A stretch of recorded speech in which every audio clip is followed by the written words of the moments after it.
In Daniel chapter 11, verse 10, we recognize that what we had understood about the fulfillment of verse 40 in 1989 was incomplete. That the king of the south, based upon verse 10 and Daniel 11, verse 40, and Isaiah 8:8, that in these verses, three verses that illustrate a war between the king of the south and the king of the north, which the king of the north wins in all three of these verses, that the king of the north is going to overflow and pass over, although it's expressed a little bit different in each of the three verses, it's identical in the Hebrew, that in two of those three verses, the king of the north comes up to the neck or just up to the fortress, thus allowing us to recognize that in verse 40, where that isn't really addressed, that when he overflows the countries, that it's speaking about the taking away of the countries that made up the Soviet bloc. And if you're following anything about Vladimir Putin, his whole stated goal in life is to restore not the supremacy, but I'll use the word supremacy because the word isn't coming into my mind, restore the prestige of the former Soviet republic that existed before those Soviet bloc countries were taken away from him. If you're not aware of that, that's common understanding of his purpose for living that he states. So he has an attitude about what happened in 1989 that we're not, by and large, aware of in the United States, not paying attention to. For some reason, and now that I look back at it, I don't remember why, but when I used to teach Daniel 11,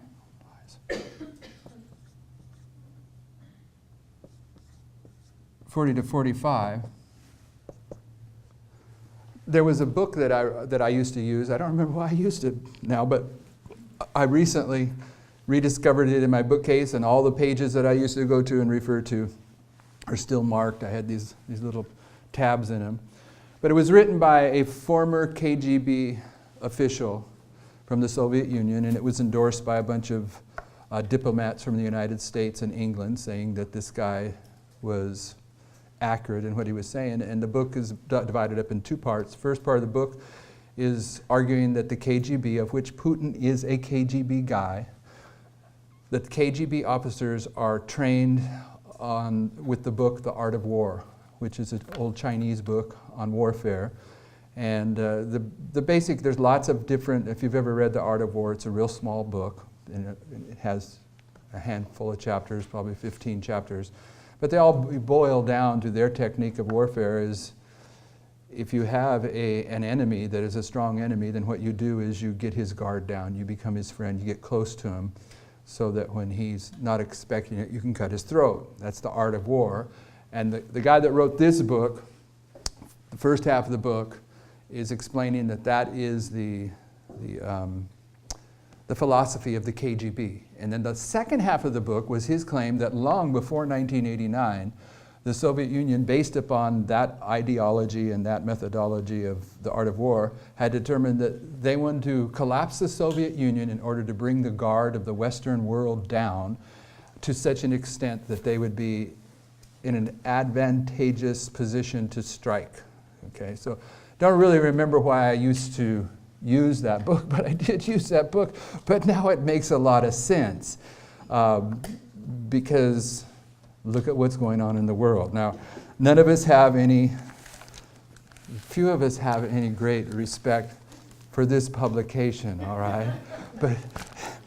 And this isn't anything I carry around, but a friend of mine here in this meeting, he pointed it out that over the past few years, some of the major issues in the political world in the United States that have been exposed by this magazine have been proved to be accurate. They're getting more credibility than some of the other rags that are out there. But this is from, where's the date on this thing?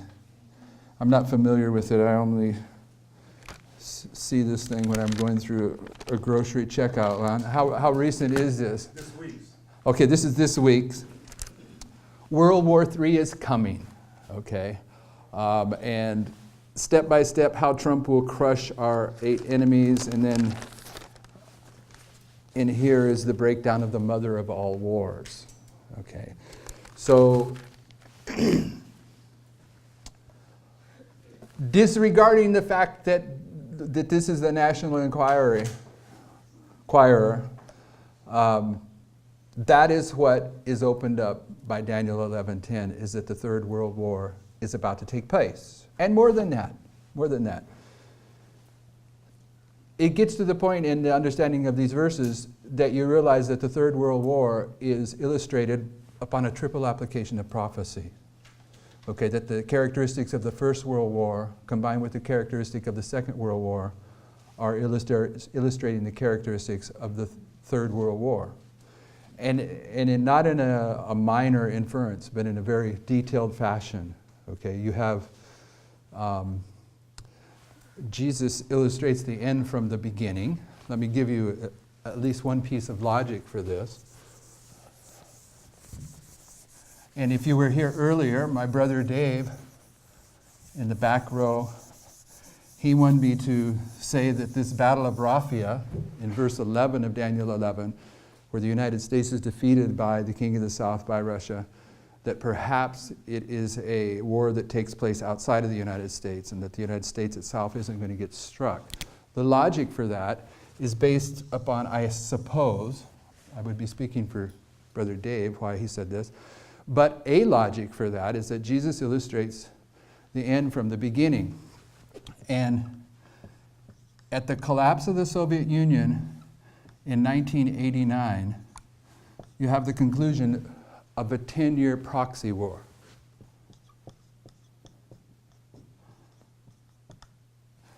And this war is it's in Afghanistan. This is where the war is taking place.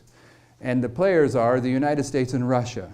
Okay, the United States is training and financing bin Laden, later to be the Taliban, during this history, to oppose Russia.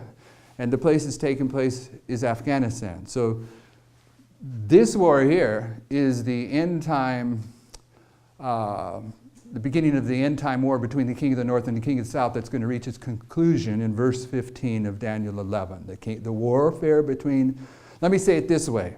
If you're familiar with Daniel 11 as a Seventh-day Adventist, then you know that Daniel 11 identifies Alexander the Great establishing a worldwide empire, a one world government for his time period, and that it divides up into 4 parts, east, west, north, south, and that by verse 5, you're only going to see the king of the south and the king of the north all the way through the rest of Daniel 11.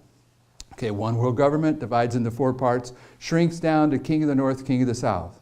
But as you follow this narrative through, the last battle between the king of the north and the king of the south is verse 15, the Battle of Panium. Okay, the point is, this is the first battle between the king of the north and the king of the south. It came to a conclusion in 1989 with the collapse of the Soviet Union. And Jesus illustrates the end from the beginning.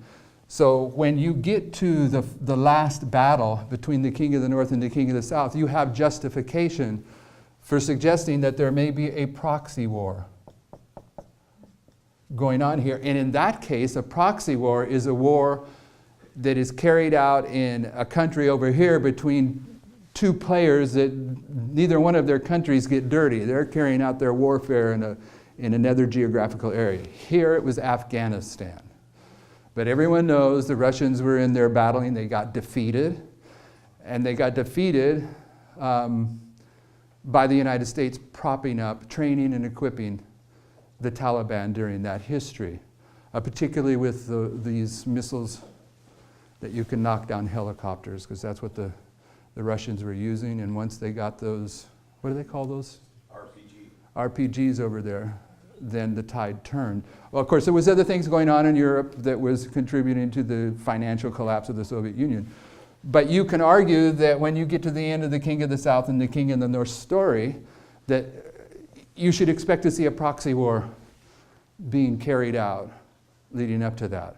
And therefore, maybe just maybe. The bloodshed that is illustrated in verses 11 through 15 doesn't actually happen here in the United States. But I don't think it's set in concrete that way. There was a reason I was going up there, which just escaped. Third World War. Okay, so here in 1991, you have George Bush the first announcing a new world order.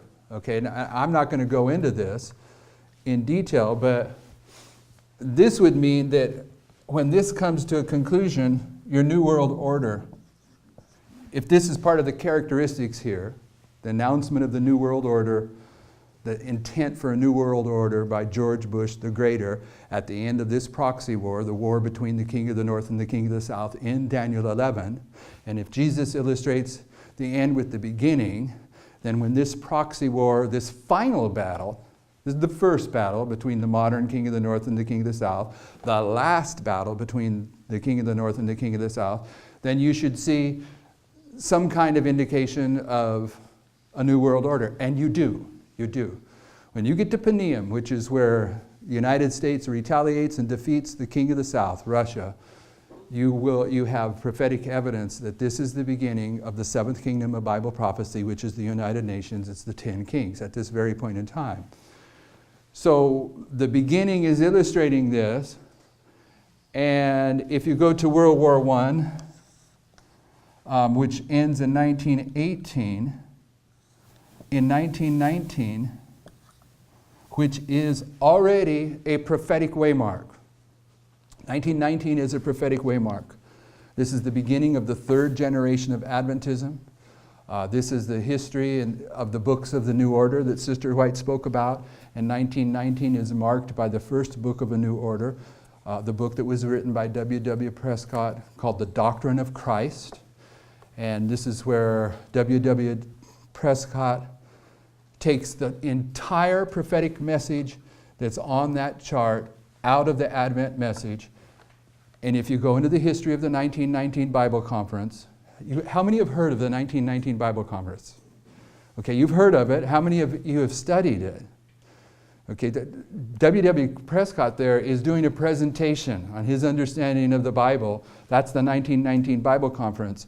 And in his presentation, the delegates, the Adventist leadership that was there, they pretty much agreed that he was wrong, but they liked his presentation so well that even though they did not agree with his analysis to remove the prophetic understanding of the Millerites from the Adventist message, they agreed to take his presentations, which had been transcribed, and turn them into a book called The Doctrine of Christ. But they protested one thing, and I'm only throwing this in here so you get what I mean. He wanted to remove the 2,300 days. He removed all the prophetic implications that the Millerites had come to understand, and he even wanted to take the 2,300 days, and they would not let him do that. Okay, but they let him take everything out. He gutted the Adventist message.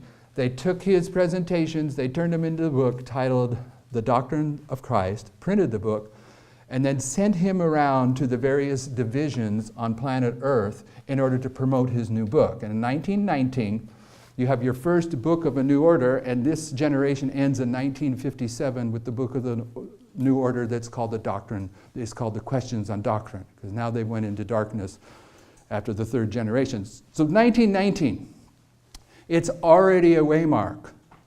World War I ends here, and in 1919, what do we have in history? The external. We have the League of Nations is formed, okay? And the League of Nations is the first attempt to bring in the New World Order, okay? It's formed, but it doesn't last. The League of Nations doesn't last. And then you have World War II, and it ends in what year? 1945. And right at the end of World War, you got better light on that? Okay. At the end of the war, what started? In 1945? The United Nations.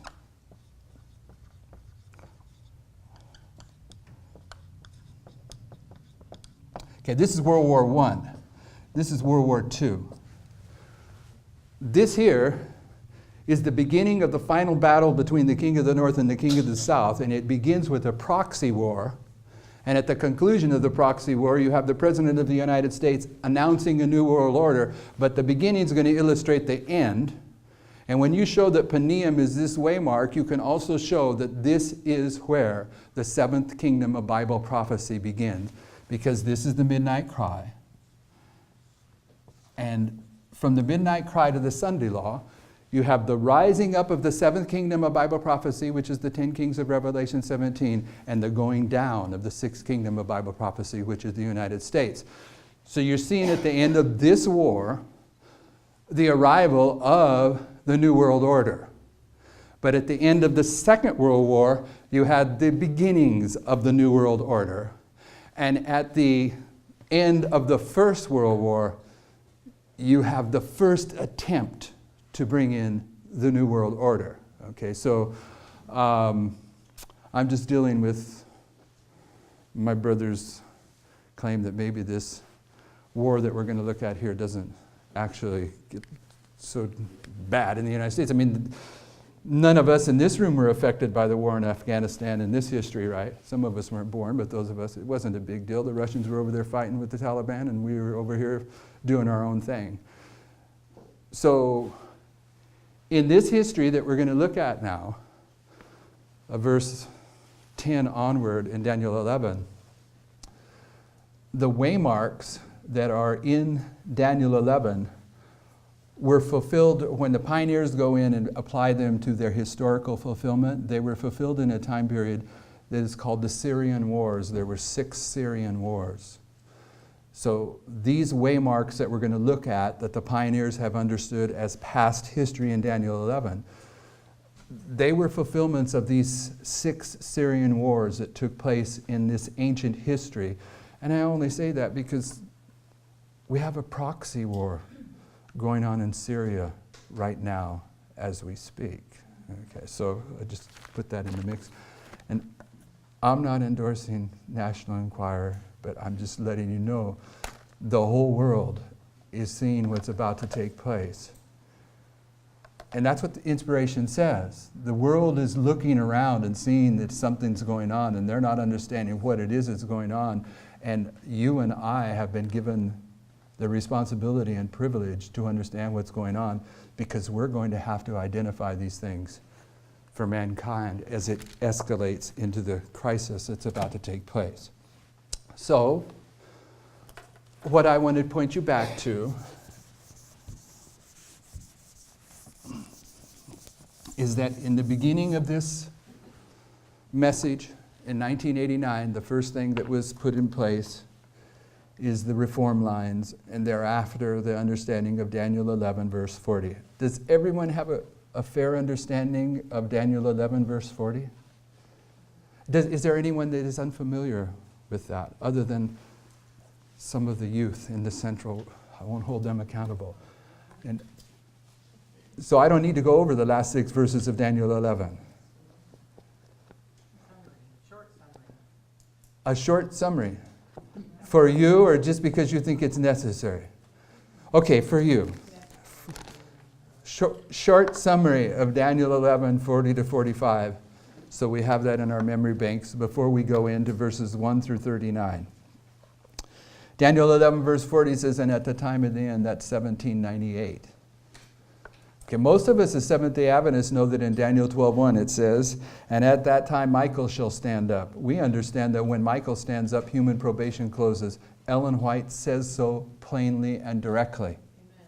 Okay, so in verse 1 of Daniel 12, when it says, and at that time shall Michael stand up, it's saying that somewhere in the previous verses, human probation closes. Okay, you follow the logic?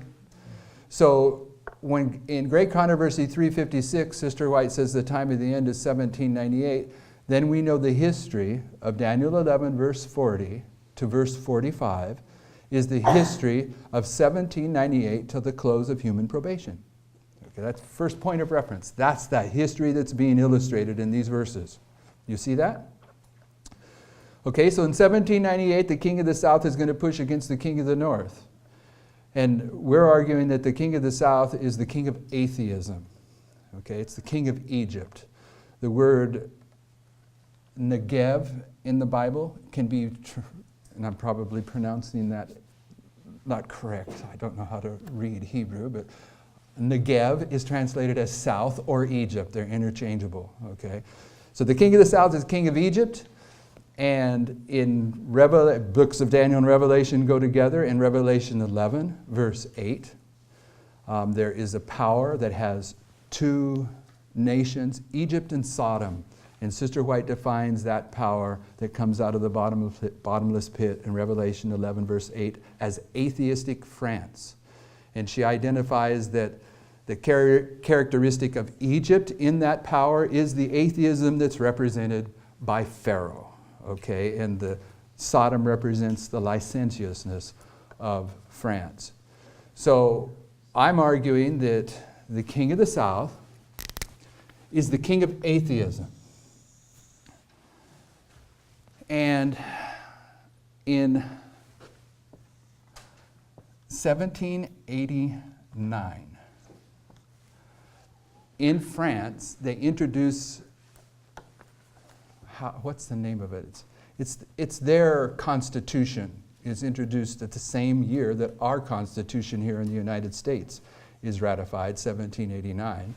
And they begin to overthrow, it's the beginning of the overthrow of the Catholic Church's influence in France and the royalty of France. And this is what the Constitution in the United States was about. It was about religious intolerance, Catholic Church, and royal intolerance, the King of England. Okay, so they're struggling with the same thing. But by 1793, they formed the Directorate. Might be a more perfect name for that, but it's called the Directorate. And the Jacobeans are in control of the Directorate. Robespierre is the main guy. And in 1793, the royalty of France, King Louis XVI, has his head chopped off. Okay, and it happens on, I think it's the 22nd. Is it July? Or is it January? It's January or July? It's the 21st? Okay. 1/21. 1793, King Louis XVI loses his head. And the royalty of France is gone, and the communists, the Jacobeans, Robespierre, is in charge. This is the beginning of the King of the South in Bible prophecy.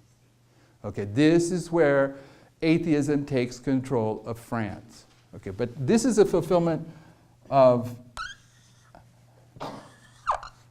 258 years, I hope, of rejection of light. France has been rejecting the light of the Protestant Reformation for 258 years. That would be 5, 3. For on January 21st, 1535, the first blood of a martyr in France is shed as they're resisting the light of the Protestant Reformation. And 258 years later, to the very day of the year, King Louis sheds his blood on the identical spot where this first martyr died. Okay, so this death of this king is in response to their rejecting the light of the Protestant Reformation. And Sister White nails this down in the Great Controversy. She speaks about this more than once in the Great Controversy. This is obviously a fulfillment of prophecy. Okay, so here you have a kingdom removed.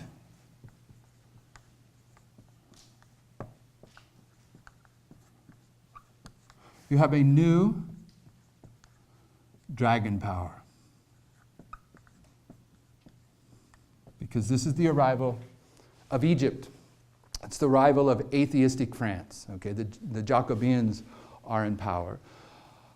And you have, what do you have that's most significant to us, I think, this is where the reign of terror begins.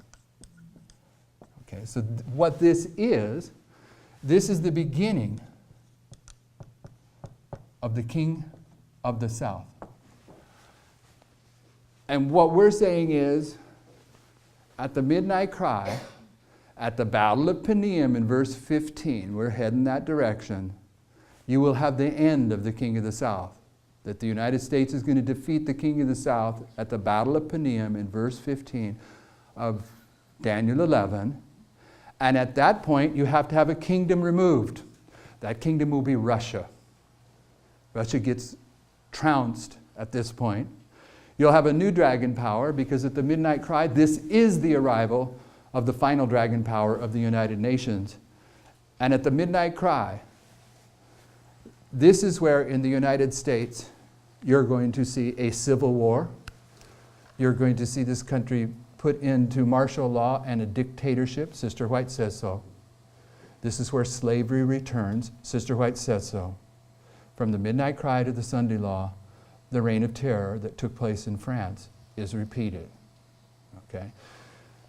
Based upon that Jesus illustrates the end from the beginning of the king of the south, when the Jacobeans, the communists, execute the king of France, they become the new king. This is the arrival of Egypt in the history of the French Revolution. And they're not going to put, ultimately in this history, Napoleon Bonaparte's going to come into control. And what is he going to do in 1798? He's going to have his general deliver the deadly wound to the papacy, thus typifying, I'll put it over here, that in 1798, the leader of the two-horned power, who's the two-horned power here? France. Yes? This history here, this is atheistic France. It's Sodom and Egypt. The ruler of the two-horned power in this history is going to deliver the deadly wound, thus typifying the ruler of the two-horned power at the end of the world that isn't going to deliver the deadly wound. What's he going to do? He's going to heal the deadly wound. Okay, so you should see this if you want to, that Napoleon equals Trump. Okay. Opposite work, is it okay for prophetic symbols to produce opposites? Yes. Yes, okay. The first Elijah, they wanted to kill him. They couldn't kill him. He never died. The second Elijah, according to Christ, was John the Baptist. They wanted to kill him. They did kill him. But they're the same prophetic marker. They both had to deal with the threefold enemy. Elijah had to deal with Ahab, Jezebel, and the prophets of Baal.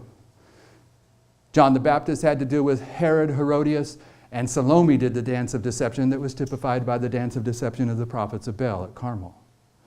Those two witnesses, this is a triple application of prophecy, are saying that at the end of the world, God's people, typified by John the Baptist and Elijah, are going to have to deal with the beast, the dragon, and the false prophet. The beast is a corrupt woman, Jezebel and Herodias.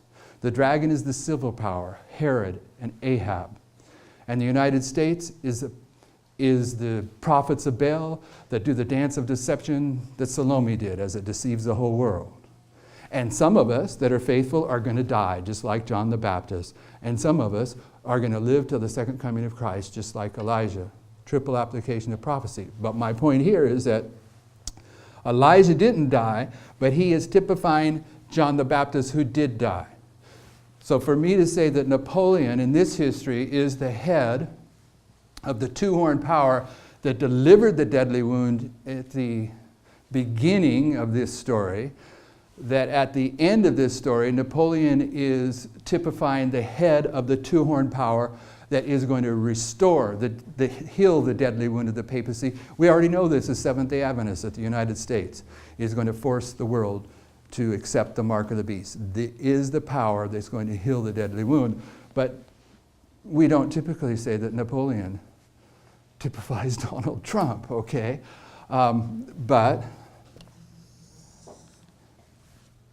some of you know, most of you know the answer to this. If you know the answer to this because you've heard this presented before, then I don't want you to answer this question. But if you've never heard this question before, please feel free to answer it. But I will forewarn you that it is a trick question. Who was the first president of the United States? Not George Washington. Not George Washington. Who said that? Me. Did you know this already? Yeah. You don't follow the instructions well, do you? Okay. So if George Washington wasn't the first president of the United States, which president was he? It's like the 16th or 17th. Anyone else want to take a guess? Because she's wrong. She might be right at one level. He's the 18th president of the United States. When the United States decided that it needed a constitution, they held the Constitutional Convention. And the leader of the convention was the president, okay? And they had 7 presidents while they were forming the Constitution. And this 7th president, his name is, sometimes, pardon me? Anyone know his name? Sometimes I remember his name. Huntington, that sounds good. Okay, yeah, I think it might have been Huntington. But he was ruling the Constitutional Convention before they had a constitution, but he was also ruling when they brought in a constitution. So I want you to see that he is the 7th president in the history of the United States in terms of the presidents that were presidents while there was no constitution. But he was also the first president when they had a constitution. And there was going to be 10 of them.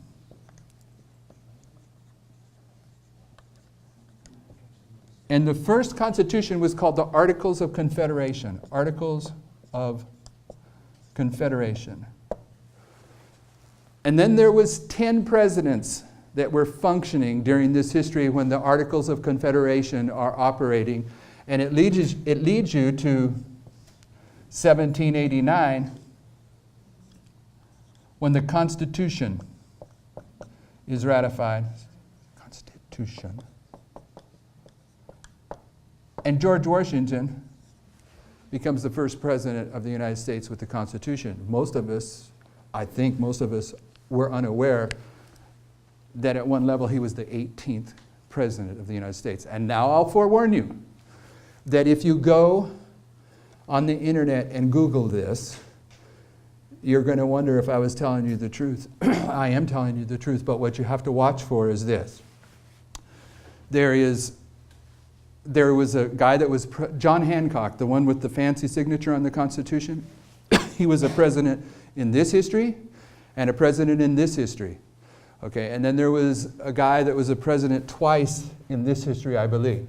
So when you go in, you'll get variations. Sometimes they'll only count that guy and John Hancock twice. So you don't come to this illustration of 7 and 10 that I'm giving you. But it's there, if you're careful. We're talking about administrations. There were 7 administrations that led to the Articles of Confederation. And then the guy that was there as the president when they was adopted was also the 7th. So at one level he was the 7th. And he was the first of 10. And therefore he was the 8th. Did I throw you there? Okay, so this guy here, who we're calling Huntington, he's the 7th, but he's the first, so he's the 7th and he's the 8th. And now he's jumping ahead because he knows that formula. Okay, so what I'm saying is, this is the beginning of the presidents of the United States, and I'm arguing that the last president of the United States is the 45th president of the United States, named Donald Trump. Okay? And he's going to be the president that is ruling when the Sunday law comes in, and when the Sunday law comes in, the United States ceases to be the 6th kingdom of Bible prophecy, and the 7th kingdom of Bible prophecy then enters into history, and that 7th kingdom is made up of 10 kings, according to Revelation 17. But in Revelation 17, these 10 kings are going to agree, let's go to Revelation 17, to give their kingdom unto the beast for 1 hour. In Revelation 17, verse 17, 17:17. It says, "For God hath put it in their hearts to fulfill his will and to agree to give their kingdom unto the beast until the words of God shall be fulfilled." Okay, so when they give their kingdom, this here is the history of the United States. First president to last president. The United States is the sixth kingdom of Bible prophecy. How many understand the United States is the sixth kingdom of Bible prophecy? Raise your hand high. Okay, how many understand where you establish that truth from? Where do we establish that the United States is the sixth kingdom of Bible prophecy? Revelation 17. Okay, in verse 3 of Revelation 17, John is carried away into the wilderness. And in Revelation 12, verse 6 and verse 14, giving you two witnesses, the wilderness is defined as the 1260 years of papal rule. So in verse 3 of Revelation 17, when John is carried away to the wilderness, he's carried away to the dark ages. But in verses 4 and 5, when John is carried into the future, is it okay for a prophet to be carried into the future? Did Ellen White ever see the earth made new? She's carried into the future. When John's carried into the future in Revelation 17, he's carried into the dark ages because he's carried into the wilderness, and Revelation 12 defines the wilderness as the 1260 years. But he's at a certain point in the wilderness, because when he's carried into the wilderness, he sees the woman sitting upon a beast, and she's drunken with the blood of the saints. And on her forehead, it's Mystery Babylon, mother of harlots. So he's carried into the history of the 1260 years, where the papacy has already accomplished the martyrdom, because she's already drunk. Do you get drunk before you drink or after you drink? So she's already did the martyrdom. She's drunk with the blood of the saints, and the Bible and Spirit of Prophecy teach us that the persecution ended 25 years before 1798, which would be what? 1773, right? Is that what it is? Okay, the martyrdom's end. She's drunk with the blood of the saints, and some of the Protestant churches that have broken away from Rome have already returned to her, because she's called the mother of harlots, and to be a mother you have to have daughters, you have to have children. Okay, so he's carried right to the very end of the 1260 years, and if you don't have that in your understanding, then when you come to verse 9 of Revelation 17, and that's where I want you to go to. Verse 9 says, "And here is the mind which hath wisdom. The 7 heads are 7 mountains on which the woman sitteth. And there are 7 kings. 5 are fallen." John's carried to 1798. The woman's already drunk with the blood of martyrdom. These kings are kingdoms. 5 have already fallen. Babylon, Medo-Persia, Greece, pagan Rome, papal Rome.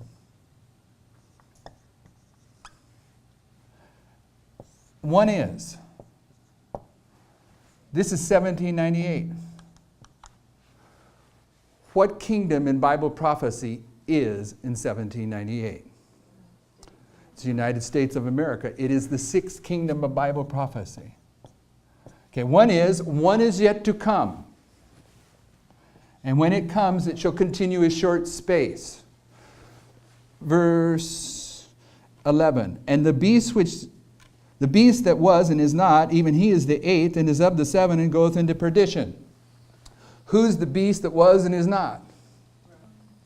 It's papal Rome, based upon Revelation 17. We haven't went into it, but you don't need to go into it.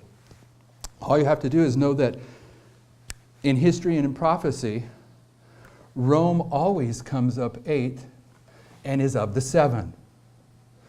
Okay, the kingdoms of history, whether you know this or not, it's Assyria. This is the kingdoms of history. These are the kingdoms of prophecy. Okay, so I'm going to lay the kingdoms of history, the first few, over the top. Assyria, Egypt, and the Adventist theologians go right to Babylon when they're talking about the kingdoms of history. If you go into the Seventh-day Adventist Bible commentary, they're going to tell you the kingdoms of history are Assyria, Egypt, Babylon. But in the book Education, Sister White says, Assyria, Egypt, Israel.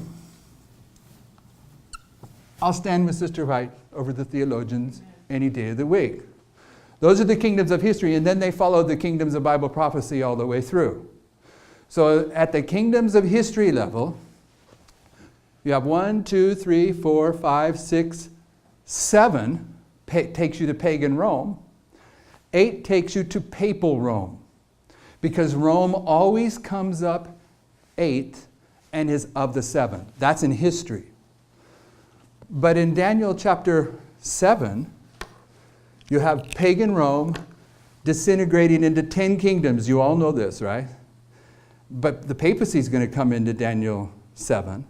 And in order for the papacy to come into Daniel 7, 3 horns have to be plucked up. The Heruli, the Ostrogoths, and the Vandals. And I get in trouble with some of my brother and sister Adventists for how I do my finger thing. They think that I'm going to give you some kind of Masonic sign as I take these fingers down. I don't know how to work my fingers any differently, okay? Rome divides into 10 kingdoms. The Heruli, the Ostrogoths, and the Vandals are removed, leaving 7 kingdoms. But the reason those 3 kingdoms were plucked up is so the stout horn of the papacy would come up. So in the story of Daniel 7, you have 10 kingdoms. You remove the 3, that leaves you with 7. And who comes up next is papal Rome, the little horn. He's 8, and he's of the 7. Because the papacy came out of one of those 7 nations. It came out of Italy. Rome always comes up 8 and is of the 7. And in Daniel chapter 8, you have the Medes and the Persians symbolized by a ram that has how many horns? 2 horns. And it's followed by the goat of Greece that has how many horns initially? 1 horn. Right? The goat has 1 horn. And he's going to, with collar, he's going to crash into the goat, and that horn's going to get broken. And how many horns are going to come up in its place? 4 horns.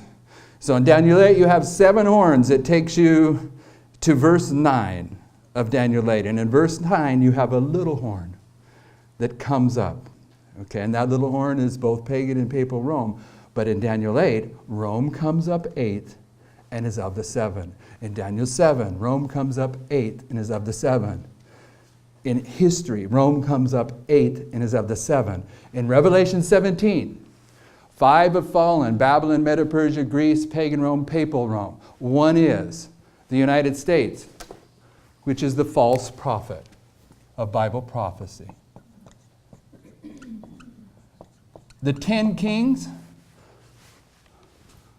Testimonies to Ministers, page 38. Kings, governors, and rulers have taken upon themselves the brand of Antichrist and are represented as the dragon. Okay, the United Nations, these globalists, these 10 kings are yet future to 1798, because John is carried to 1798. They have not yet come, and when they come, they're going to continue a short space. But in verse 17, they're going to agree to give their kingdom to the beast that was and is not. Even he is the 8th. And what is, I'm saying this is the United Nations, I'm saying this is the dragon. I'm saying this is Rome, because Rome always comes up 8 and is of the 7. This is modern Rome. This is the beast. And what does the number 8 represent? Well, one thing that represents is resurrection. Jesus was resurrected on the 8th day. I know people have a problem with that, but we're talking prophetically. The resurrection is typified by baptism, right? When we're baptized into his death, we're resurrected into his life. And Paul uses the story of Noah and the ark as a symbol of baptism. How many people were baptized into the flood and resurrected into the earth made new in their history? 8 people. The baptism, the act of baptism, is the Christian ceremony, I guess the way to say it, that replaced what for the Jews? Circumcision.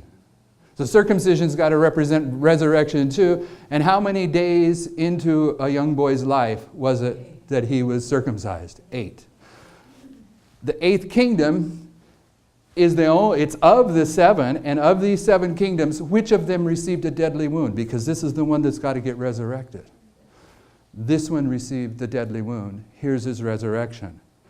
And though these are kingdoms sequentially in history, these three kingdoms here that are mentioned in Revelation 17 are actually the story on how the final kingdom of Bible prophecy comes together, the kingdom of the beast, the dragon, and the false prophet. So these are each an element of the final kingdom, which is the sixth kingdom. So the USA is part of the sixth kingdom, the United Nations is part of the sixth kingdom, and the papacy is part of the sixth kingdom. This is the kingdom of 666. Okay, so they're going to agree here to give their kingdom to the papacy for 1 hour, Revelation 17:17. They're going to take the seventh kingdom. This is the seventh kingdom here. This is the sixth kingdom here. And the eighth kingdom is going to come in here. And the eighth kingdom is the threefold union of the beast, dragon, and false prophet. And I went through all that so that you can see in the beginning here of the history of the United States, it's illustrating the end of the history of the United States.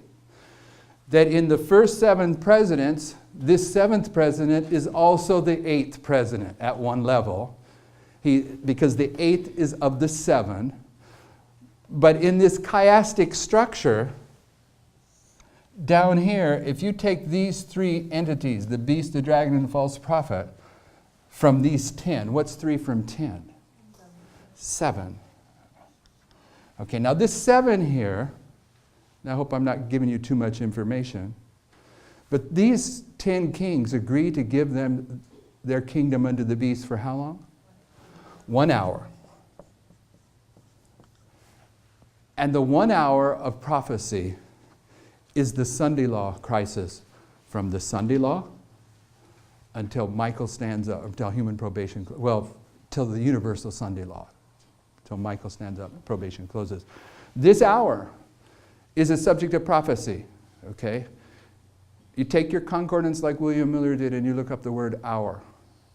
And you're going to find there's only one book in the Old Testament that has the word hour in it, and it's the book of Daniel. And every time the word hour is mentioned in the book of Daniel, it's representing the Sunday law crisis.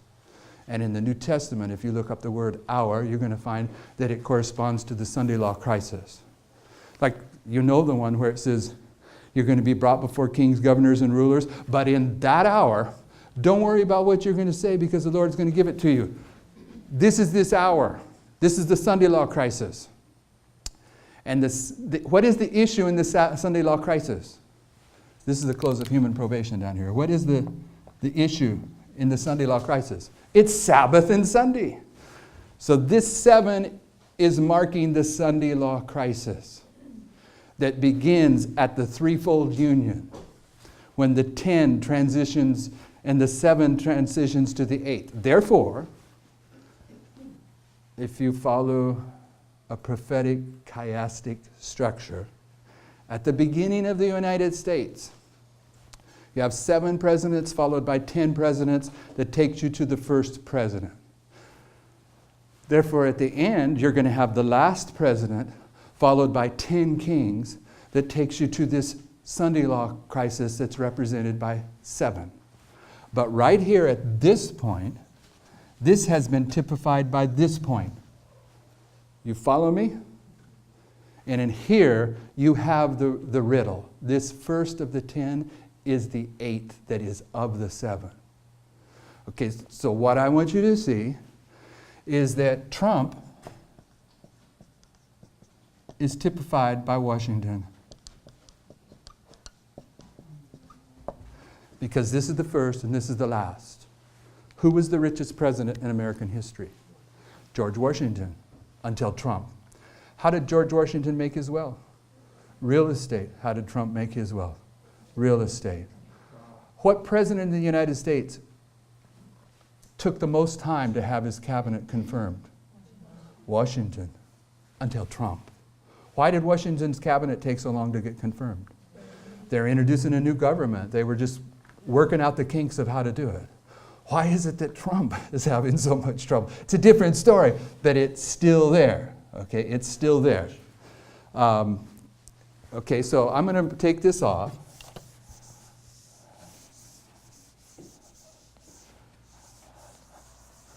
You're wondering why I'm doing this, right? I'm going to give you some points of reference about end-time Bible prophecy before we go into these verses, because we want to draw on the French Revolution and the presidents of the United States. How many are aware that Sister White says a civil war is going to take place in the United States?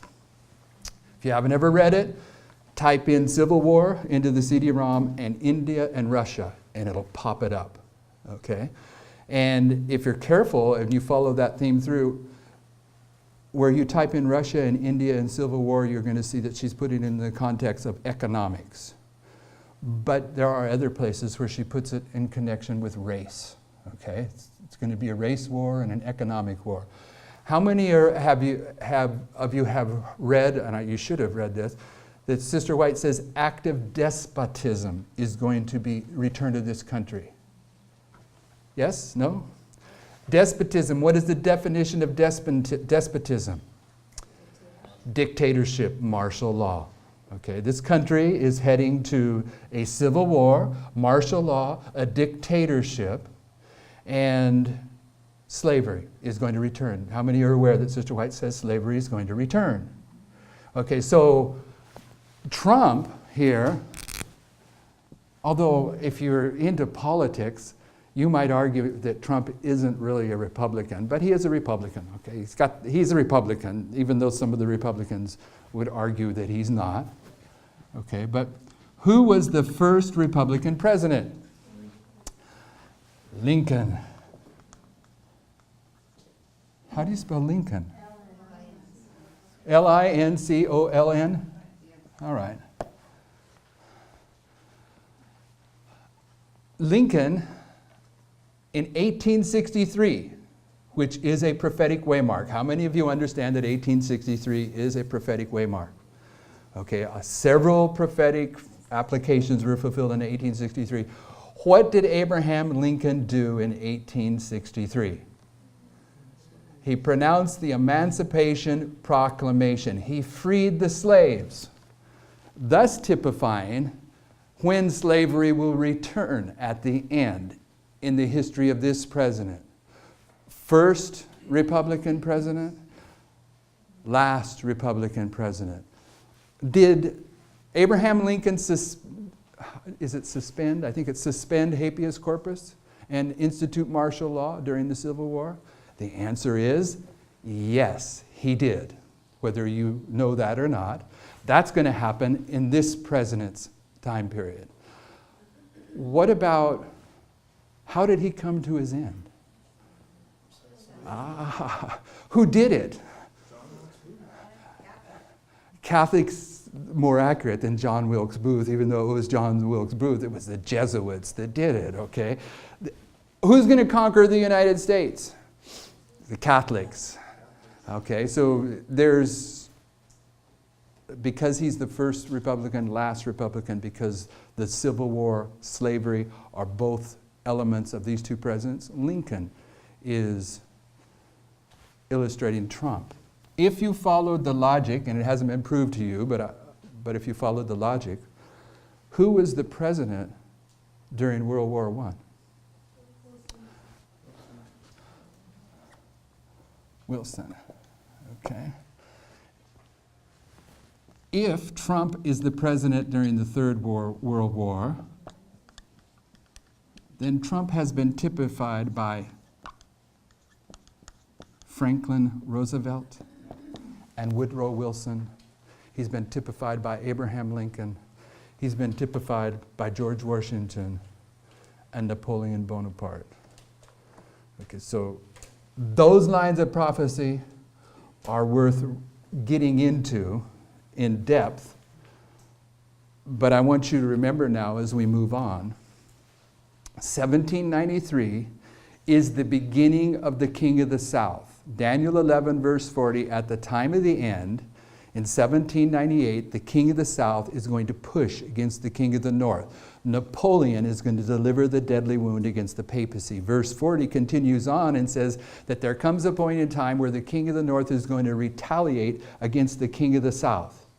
If you go into the history of the Bolshevik Revolution in 1917, you will find pretty much the identical characteristics to the French Revolution. Did the royal family get executed at the beginning of the French Revolution? Yes, in 1793. Did the royal family get executed at the beginning of the Bolshevik Revolution? Absolutely. Was there an activity that is marked in the history of the French Revolution that was accomplished by women?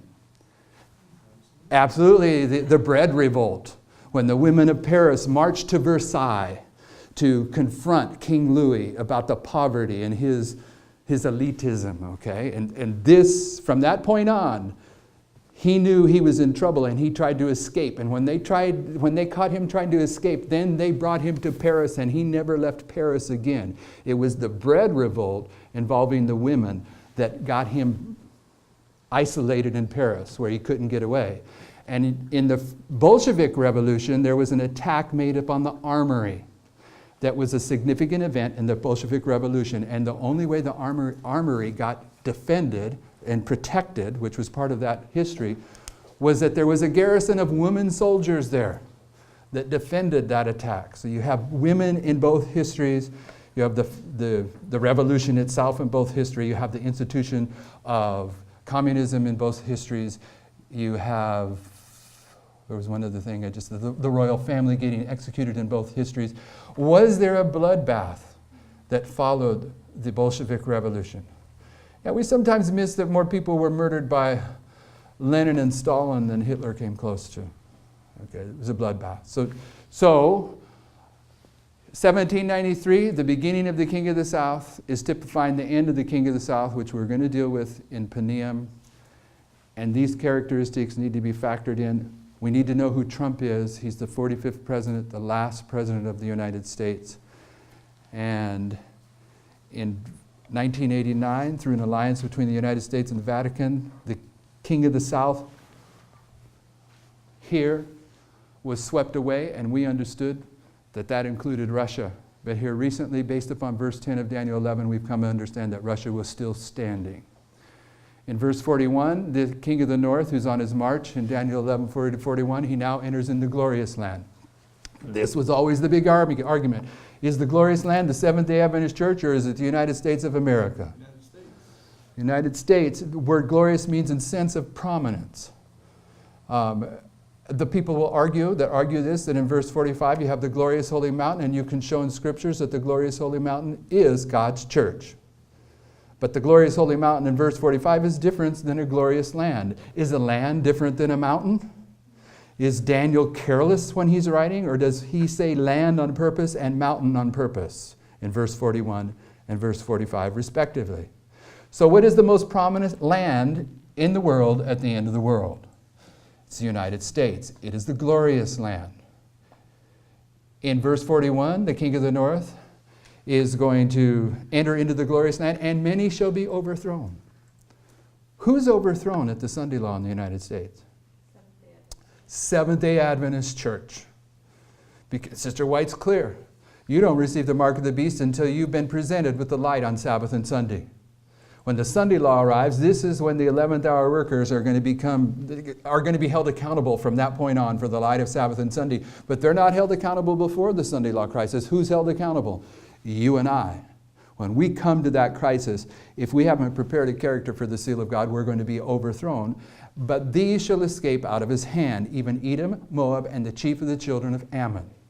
In verse 41, there is a threefold group of people that are going to escape the hand of the papacy, while the United States is clasping the hand of the papacy, and while those Seventh-day Adventists that have prepared for the mark of the beast are taking the hand of the papacy.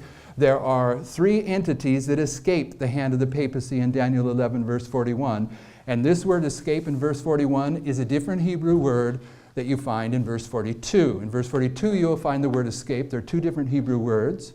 In verse 42, it means finding no deliverance. Because in verse 42, when Egypt is conquered, there's going to be no deliverance. But in verse 41, this word, Hebrew word translated as escape, means escape as if by slipperiness.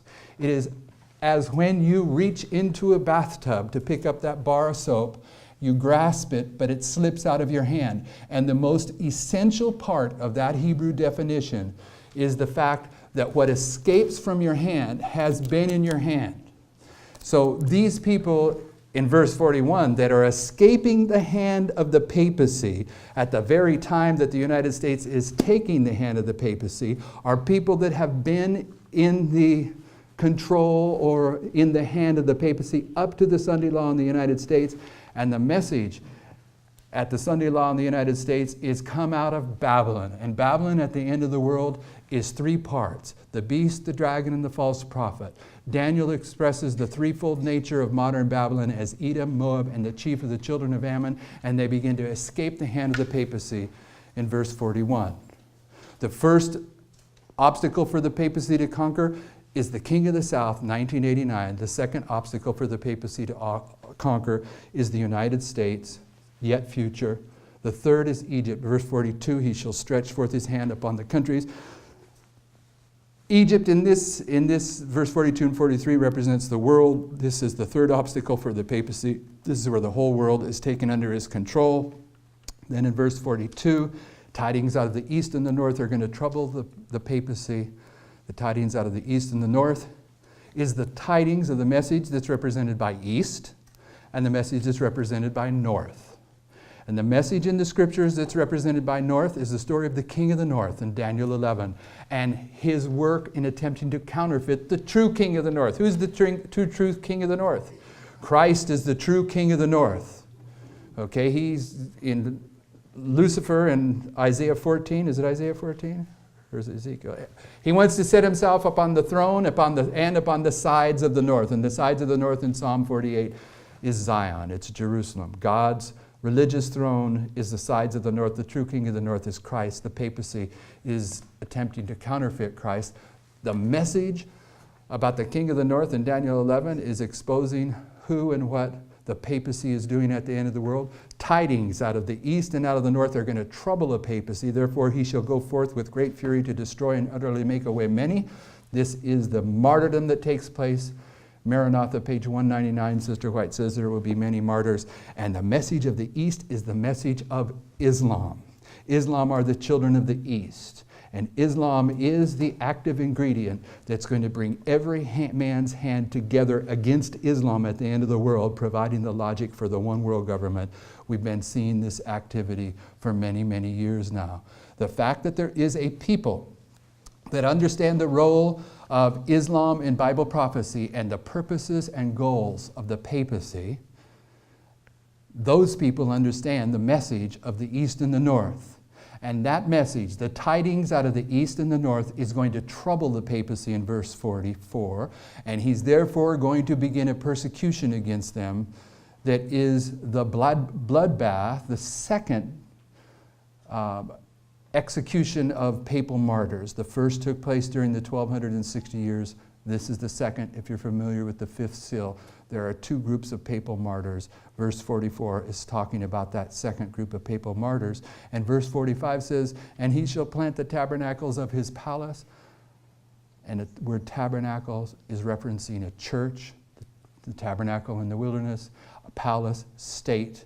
The issue of church-state with the papacy, he shall plant the church-state issue between two entities, the seas, which Revelation 17 tells us the people of the world, and the glorious holy mountain, which Isaiah 2 tells us is God's church. The papacy is going to place itself between God's church, the glorious holy mountain, and the intended audience, the seas, the people of the world, to prevent the message of the East and the North reaching those people that they might be saved. Yet he shall come to his end, and none shall help. That's the basic overview of the last 6 verses of Daniel 11 that Sister Kathy and Brother Brian wanted to put in place. So we have that in place now. This here is verse 40. Okay, we're living in the history of verse 40. The Sunday law, verse 41 begins. And when we come back the next time, we will start into these verses in Daniel 1 through 39 and try to show you, well, I don't even know how much time I have. How much time do I have? All day. No, for lunch. You're an hour and 5 minutes right now. Every time I ask, I'm an hour and 5 minutes, okay? I've got 65 down pat. Let me do this. Go to Daniel 11 with me, and I'll walk you through the lines. What do I mean by the lines? I mean that these various verses are going to produce historical lines that you are required to bring into the template. And what is the template that you're supposed to bring these lines into in order to square them up? It's the last 6 verses of Daniel 11. Probably the most important quote in the spirit of prophecy on Daniel 11 is manuscript releases, volume 13, 395. I could be wrong on that. I think I have it in my notes. I'll check it out for you. But it's the passage where Sister White says, the 11th of Daniel has nearly reached its complete fulfillment. Much of the prophecy that's taken place much of the history that's taken place in fulfillment of this prophecy will be repeated. In the 30th verse, and she quotes verses 30 to 36, and after she finishes quoting verse 36, she says, scenes similar to those described in these words will take place. So she's saying, when the final fulfillment of Daniel 11 takes place, that much of the history that's taken place in the first 39 verses is going to be repeated. And these first 39 verses are lines. And as a student of prophecy, you've got to determine when the line starts, when it ends, and where it fits in. Okay, so in Daniel 11, verse 1, says in the 3rd year of Cyrus,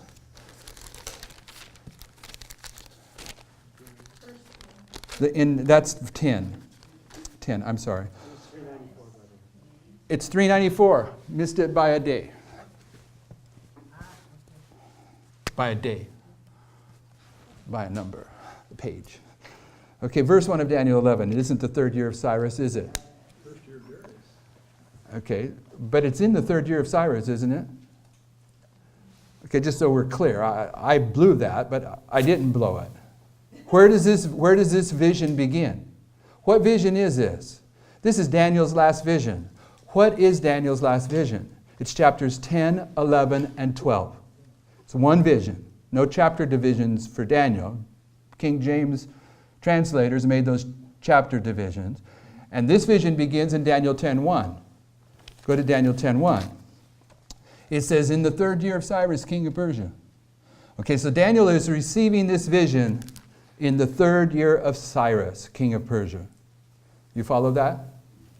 And the 3rd year of Cyrus, king of Persia, was a fulfillment of a 70-year time prophecy of God's people being captive in Babylon. Okay? So in verse 1 of Daniel 11, it says, Gabriel's reminding him, he's not denying that they're living in the 3rd year of Cyrus. He's saying, also, I did something in the 1st year of Darius. Okay? It says, also in the 1st year of Darius the Mede, even I stood to confirm and strengthen him. The 1st year of Darius is the end of 70 years. So in Daniel 10:1 and Daniel 11:1, with Cyrus and Darius, you have 2 references to the conclusion of a 70-year time period. And in Prophets and Kings, Sister White tells us that the 70 years of captivity typified the 1260 years of papal captivity from 538 to 1798.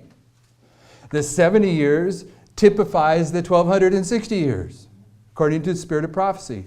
Prophets and Kings, page 712. Correct me if I'm wrong. So, at the end of 1260 years, where are you?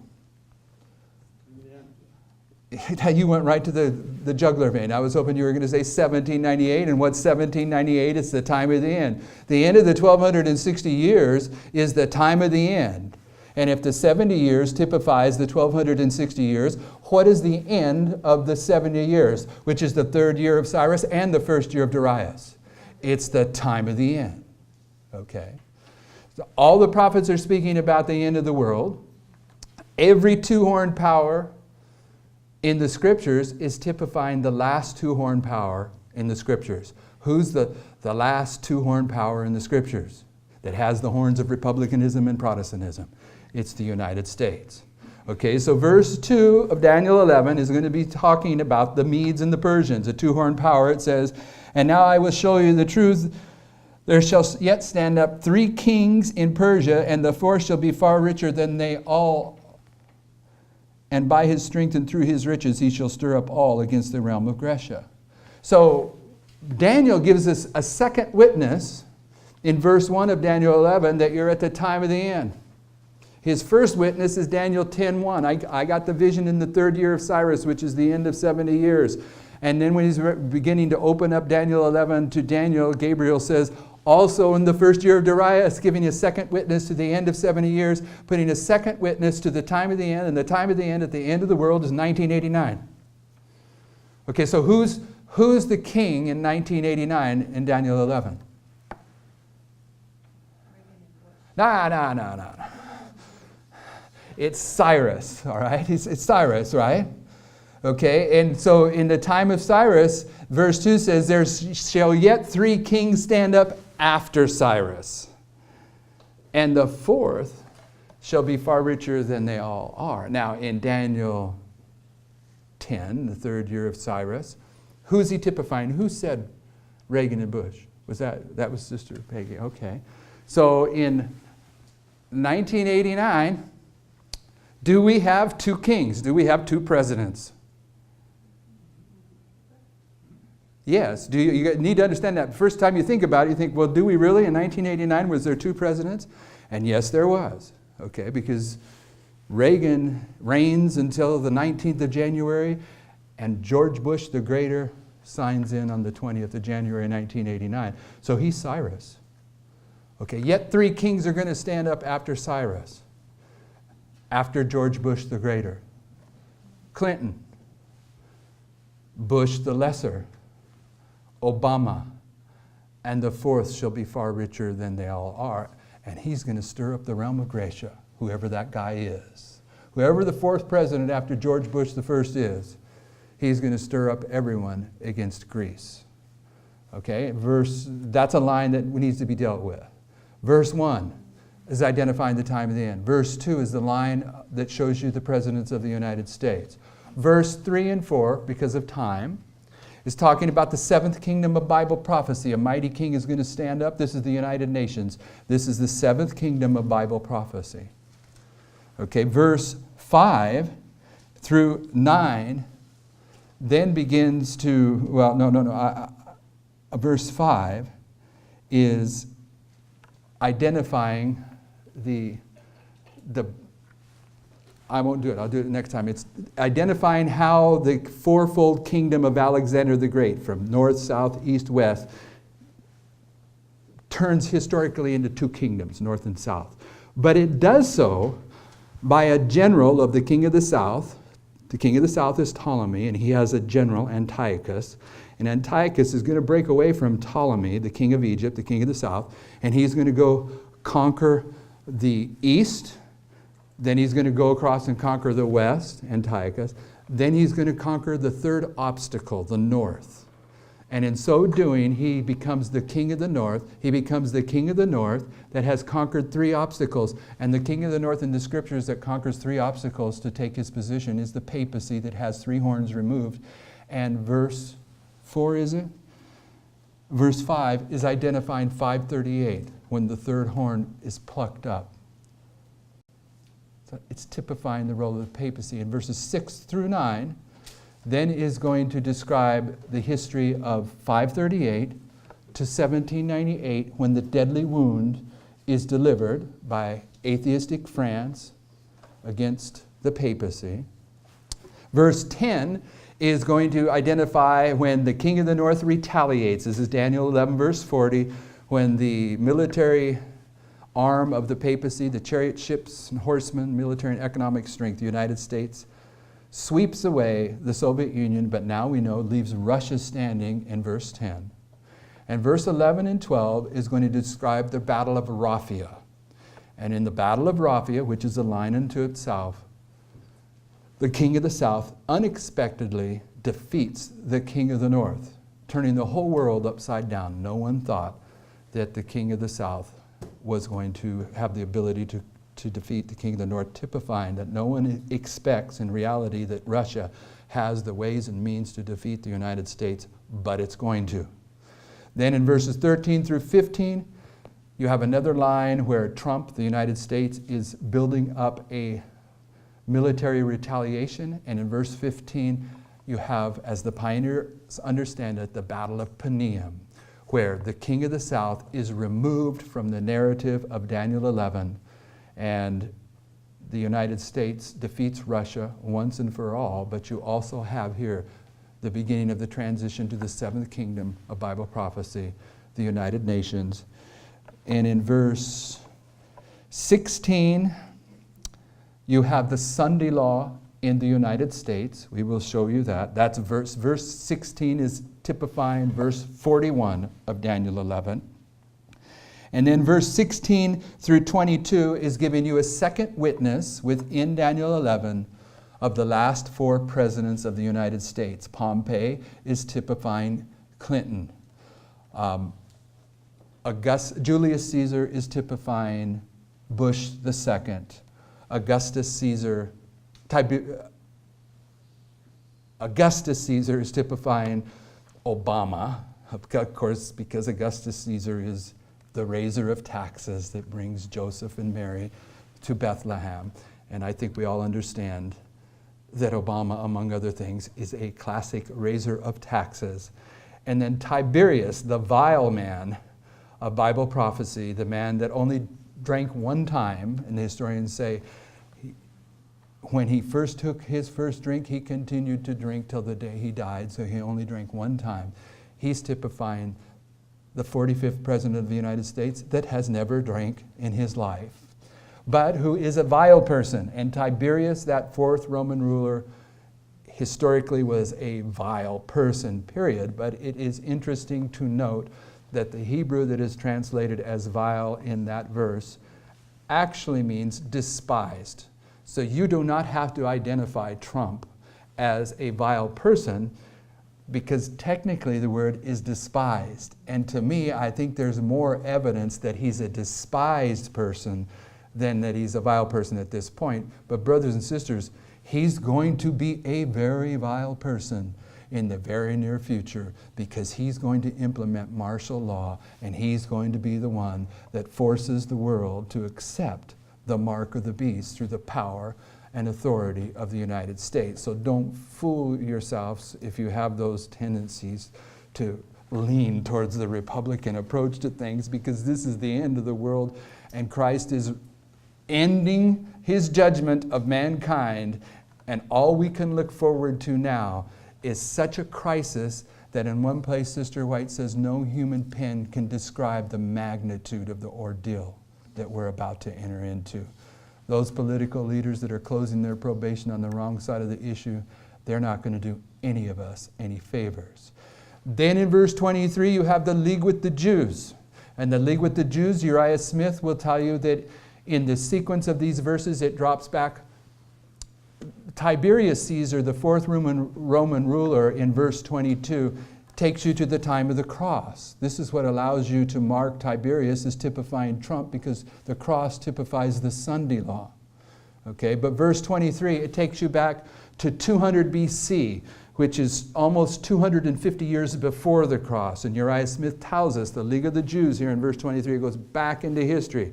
So you have to make a break in verse 23 and go backwards. It's another line. And in verse 24 through 29, that line continues, and it tells us about the dynamics that take place from the Battle of Raphia in verse 11 to the Battle of Panium in verse 15. And then in verse 29 through 36, you have the rise of the papacy in 538 through 1798, thus identifying the rise of the papacy at the end of the world. Verse 37 and 38, verse 37, 38, 39, drop back a little bit before 1798 historically, but we'll have to deal with that. That's a little bit too complex, but 37, 38, it's too complex for me to summarize. 37 through 39 is another line you have to look at. Okay, that's what we'll be doing Lord willing, the rest of this afternoon.